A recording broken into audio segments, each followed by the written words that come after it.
오늘은 고린도후서 4장 1절에서 18절까지 말씀입니다. 이 3장, 어제 본문 3장의 이 후반부 내용이 무엇이냐면 하나님께서 우리에게 맡기신 직분이 얼마나 영광스러운가를 설명해 주었습니다. 그래서 모세에 대한 설명을 하면서 구약에서 그가 받은 그 직분도 영광스러운데 하물며 새 언약이 시작되는 지금 우리가 받은 직분이야 비교할 게 있겠느냐 이 말이에요. 그래서 우리가 받은 직분이 얼마나 영광스러운가 이제 그 이야기를 한 다음에 오늘 이제 본문 4장으로 들어가는 겁니다. 그래서 그러므로 우리가 이 직분을 받아 이렇게 되는 거거든요. 그래서 그 영광스러운 직분을 우리가 받았기 때문에 우리는 어떤 이 직분자의 자세를 가져야 되는가 그것을 설명하는데 첫 번째는 낙심하지 아니하고 라고 1절에 말씀합니다. 우리가 이 영광스러운 직분을 받았는데 늘 낙심하거나 낙담한다면 어떻게 이 직분을 감당할 수 있겠습니까? 이 고린도후서 1장을 시작할 때 사도 바울은 고난에 대한 이야기부터 사실 기록했습니다. 그러니까 직분을 받아서 사도 바울로 살아갈 때 그에게 얼마나 많은 고난이 있었는가를 시작하며 편지를 열어가거든요. 그런데 함께 붙어있는 단어가 계속 따라오는 단어가 위로라고 하는 단어였어요. 그래서 고난이 있을 때는 항상 하나님의 위로가 함께 따라온다라고 설명을 해 주었거든요. 직분을 받아서 주의 복음을 전하고 하나님 나라의 일을 위해 살아가는 자에게는 당연히 고난이 있죠. 하지만 그 고난과 따라오는 것이 이제 위로라고 하는 것임을 우리가 1장의 시작부터 보게 된단 말이죠. 그렇기 때문에 우리가 이 직분을 받아 긍휼하심을 입은 대로 낙심하지 않는 것, 그게 직분자의 첫 번째 삶의 자세입니다. 우리는 낙심하고 낙담하고 어떤 시리에 빠져 있고 이게 직분자에게는 좀 어울리지 않는 그러한 모습인 것이죠. 두 번째는 2절에 보니까 숨은 부끄러움의 일을 버린다라고 되어 있습니다. 우리가 드러나게 부끄러운 일을 하는 사람이 누가 있겠습니까? 저와 여러분의 삶 속에 부끄러운 일이 있는데 그게 숨겨져 있는 거예요. 가려져 있는 거예요. 아무도 알지 못하는 부끄러움의 일들이 있다는 거죠. 그것을 버리라는 거예요. 왜냐하면 이 영광스러운 직분을 감당하기 위해서 그 숨겨져 있는, 가려져 있는 부끄러움의 일을 버리라라고 말씀해요.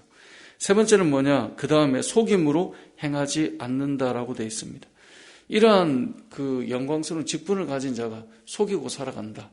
여러분 그렇다면 그 사람의 입술을 통하여서 선포되는 이 생명의 복음의 말씀이 우리가 받아들여지거나 믿어지겠습니까? 어떤 사람이 있는데 그 사람이 복음을 전해요. 그런데 평소에 그 사람의 말이나 행동을 보면 늘 속여요. 늘 거짓돼 있어요. 진실이 없어요. 그렇다면 그것 때문에 그 영광스러운 복음이 선포될 수가 없겠죠. 능력으로 나타날 수가 없다는 거예요. 그래서 속임으로 행하지 않는다라고 되어 있고요. 그 다음 뭐라고 되어 있습니까? 하나님의 말씀을 뭐하지 않아요? 혼잡하게 하지 않아요. 그래서 혼잡하다라고 하는 단어, 이 둘로라고 하는 이 단어는 불순물을 섞어 놓다 이 말이에요. 그러니까 말씀을 전하면서 거기에 어떤 섞여 있는 것들이 들어가 있는 거예요. 그게 가장 위험한 거 아니겠습니까? 말씀을 전해서 그런가 보다 하는데 그 안에 자꾸 뭐가 섞여 있는 거예요. 좋지 않은 게 들어가 있는 거예요.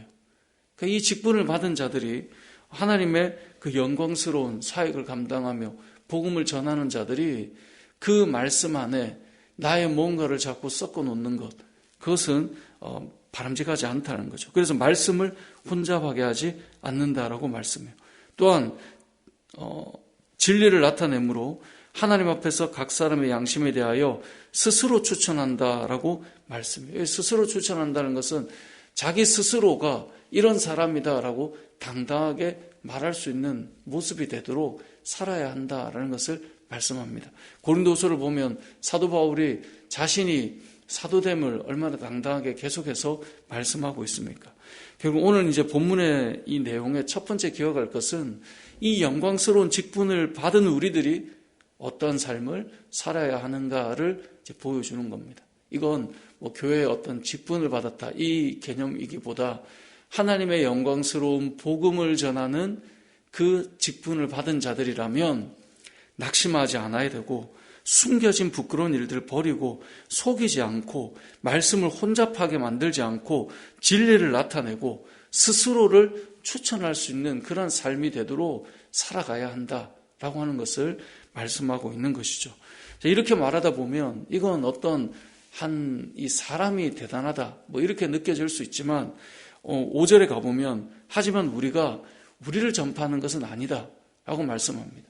그러니까 직분자가 이렇게 살아야지만 그게 나는 이런 사람이야 나를 전하는 것이 아니라 오직 그리스도 예수의 주 되신 것을 전하는 자들입니다. 그러니까 저와 여러분의 삶 속에서는 오직 그리스도 예수가 우리의 주 되심이 선포되는 것, 그것을 전하고 살아가야 한다라고 말씀하고 있습니다. 그럴 것이 우리는 전할 만한, 우리가 자랑할 만한 것이 나에게는 없기 때문에 그렇습니다. 그래서 우리를 무엇으로 표현합니까? 7절에 보니까 우리가 이 보배를 어디에 가졌습니까? 질그릇에 가졌어요. 그러니까 이 질그릇은 누구입니까? 우리가 질그릇이에요. 우리 안에 담겨있는 보배 예수 그리스도가 드러나야지 질그릇은 큰 의미가 없어요. 그래서 이 질그릇은 툭 치기만 해도 깨지잖아요. 하지만 깨지면서 뭐가 나타나요? 예수 그리스도가 나타나는 거예요. 그래서 사실 우리를 지키기 위해서, 나를 지키기 위해서 살아가는 것이 아니라 우리가 깨트려질 때 그 보배스러움이, 보배되는 예수 그리스도가 나타나는 거예요. 그래서 그 이후에 이 8절에 보면 우리가 사방으로 우겨쌈을 당하여도 또 쌓이지 않고 답답한 일을 당하여도 낙심하지 않고 박해를 받아도 버림받아 되지 않고 거꾸로 뜨림을 당하여도 망하지 않고 우리가 항상 예수의 죽음을 몸에 짊어짐은 예수의 생명이 또한 우리 몸에 나타나게 하려 함이라 라고 말씀합니다. 그러니까 우리가 죽음이라고 하는 것을 몸에 짊어지는 것은 우리가 죽어서 깨트려지면 누가 나오는 거예요? 예수 그리스도가 나타나는 것입니다. 그러니까 성도의 삶은 죽음이나 깨트려짐이나 그 일을 통하여서 예수 그리스도가 나타나야 되는 거예요. 그래서 우리가 직분을 받은 자들이 깨트려지는 것에 대해서 두려워하지 않아요. 내가 낙심하고 내가 낙담하고 나를 지키고 나를 보호하는 것으로는 그리스도가 나타나지 않아요. 우리는 그냥 질그릇이에요. 이 안에 담겨있는 보배가 나타나야 되는 거예요. 그래서 깨트려지고 무너지는 것이, 죽는 것이 끝나는 것 같지만 그것은 끝이 아니라 12절에 보면 그런즉 사망은 우리 안에서 역사하고 생명은 너희 안에서 역사하는 거예요. 우리 안에 사망이 나타나고 역사가 일어나는 것 같지만 그 일을 통해, 깨트려짐을 통해 생명의 역사가 너희에게 나타나는 것이다 라고 말씀하고 있습니다. 이것은 결국 예수 그리스도께서 죽으심을 통하여서 생명의 역사를 시작한 것처럼 우리 성도들도 마찬가지입니다. 주님의 길을 가는 자들도 마찬가지입니다. 질그릇된 우리들이 깨트려지고 우리가 죽음을 당하고 우리가 사망 앞에 서 있다 할지라도 그것이 하나님의 그 영광스러움을 드러내는, 복음을 나타내는 모습이고 방법이다라는 것을 기억해야 합니다. 그래서 16절에 보면 그러므로 우리가 낙심하지 아니하노니 우리의 겉사람은 낡아지나 우리의 속사람은 날로 새로워진다라고 말씀하고 있는 거예요. 우리의 겉사람을 끝까지 보호하는 것, 그건 어찌 보면 나를 지키고 보호하는 것이죠. 주님께서 맡기신 영광스러운 직분이 세워지기 위해서는 내가 깨트려질 때 그리스도의 향기가 드러나기 시작한다라는 것을 기억해야 합니다. 그래서 17절에 보면 우리가 잠시 받는 환난에 경한 것이 지극히 크고 영원한 영광에 중한 것을 우리에게 이루게 하는 것인데 잠깐 우리 눈에 보이는 이 환난이 그 이후에 올 영광스러움과 비교할 수 있겠습니까? 그래서 18절에 우리가 주목하는 것은 보이는 것이 아니요 보이지 않는 것이니 보이는 것은 잠깐이요 보이지 않는 것은 영원함이라 라고 말씀하고 있습니다. 그러면서 이제 내일 본문에 우리의 이 육체의 장막이 무너지면 어떤 영광스러움이 우리 안에 있는가를 설명해 주는 것인데요. 말씀을 정리해 보겠습니다.